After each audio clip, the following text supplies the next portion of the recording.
नमस्कार मित्रांनो, मी शिवमोड कुते. मोदी आवाज घरकुल योजनेअंतर्गत ज्या लाभार्थ्यांनी अर्ज केले असतील अशांसाठी खुशखबर.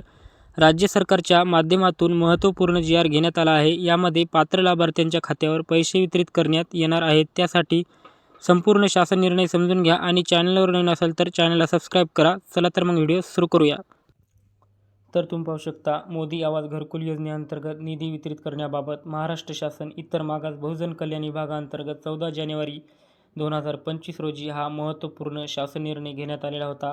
यामध्ये सांगण्यात आलेले आहे, जे लाभार्थी मोदी आवाज घरकुल योजनेअंतर्गत सन 2023-24 ते सन 2025-26 या 3 वर्षात 10 लाख घरे बांधण्याची नियोजित आहे, त्यानुसार सन 2023-24 या वर्षाकरिता 3 लाख घरकुलांचे उद्दिष्ट राज्य व्यवस्थापन कक्ष, ग्रामीण गृहनिर्माण यांना देण्यात आले असून त्याकरिता एकूण रुपये 3,788 कोटी 59,93,600 इतक्या निधीची आवश्यकता आहे. त्यानुसार संदर्भ क्रमांक 4 ते 11 येथील शासन न्यापान्वये एकूण रुपये 2,050 कोटी इतका निधी संचालक राज्य व्यवस्थापन कक्ष, ग्रामीण गृहनिर्माण, सिडको भवन, CBD बेलापूर, नवी मुंबई यांना वितरित करण्यात आला असून उर्वरित निधी उपलब्धतेनुसार देण्यात येणार आहे.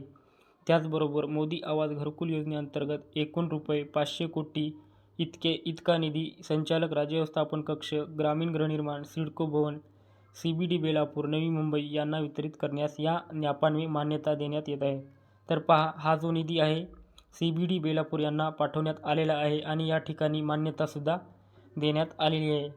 मोदी आवाज घरकुल योजनेअंतर्गत जे काही पात्र लाभार्थी असतील, ज्याचे अर्ज मंजूर झाले असतील, यामध्ये एखाद्या लाभार्थ्याला पहिला हप्ता आला नसेल, काही लाभार्थ्यांना दुसरा हप्ता आला नसेल, काही लाभार्थ्यांना तिसरा हप्ता आला नसेल, ज्यांचे हप्ते हे रखडलेले होते, अशा सर्वांचे हप्ते आता कन्फर्म येणार आहेत. कारण राज्य सरकारच्या माध्यमातून हा जो निधी पाठवण्यात आलेला आहे, पात्र लाभार्थ्यांच्या खात्यावर वितरित करण्यासाठी हा जो निधी पाठवण्यात आलेला आहे, तरी लाभार्थ्यांना काळजी करण्याची गरज नाही.